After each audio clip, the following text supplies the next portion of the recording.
Producers from all across the state were on hand at the Corn Silage and Field Day held recently at the University of Georgia's Tifton campus. Monitor's Damon tells us what was discussed and how it might save farmers some money. It's a supermarket for feed producers down in Tifton as a number of new crops are on display at the annual Corn Silage and Forage Field Day. It's an event that aims to educate while also laying out all the options. So this is an opportunity for the producers to come out to look at some of the new varieties that's available, to look at them in comparison to other varieties that are on the marketplace. They can see them growing. So as they go make decisions then for what they're going to plant for their next crop, they've got a lot more information to base that selection decision on. A decision that's become much more important over the past few months as the lack of rain has severely crippled output. And forage production as a whole is down in the 30 to 40, maybe even 50% in some areas.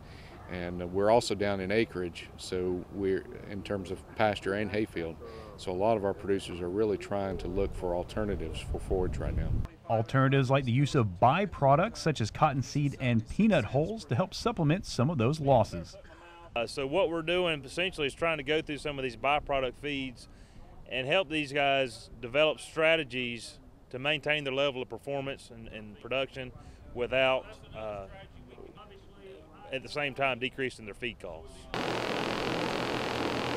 It's an option the dairy farmers will also have to look into as they've seen the price of both corn and soybeans rise over the past few years. Well, the byproducts traditionally, several of them are $100 or $150 cheaper than the going price of ground corn right now. And oftentimes they can be brought into the diet at almost a pound per pound basis. So daily cost of feeding the cow can be reduced anywhere from maybe 50 cents to $1 per head per day. However, with that reduction in cost also comes a risk for the farmers as they must figure out a way to balance out the feed. You've got to be careful. You don't look at just cost. You've got to utilize it properly, balance your ration properly, and the one thing that can get you in trouble on byproducts is feeding too much of one. At lower levels, they can certainly complement each other well. You just can't get too excessive with one or two good buys. It's a problem researchers from both the University of Georgia and the University of Florida continue looking into. It's a partnership that's been very beneficial for both sides.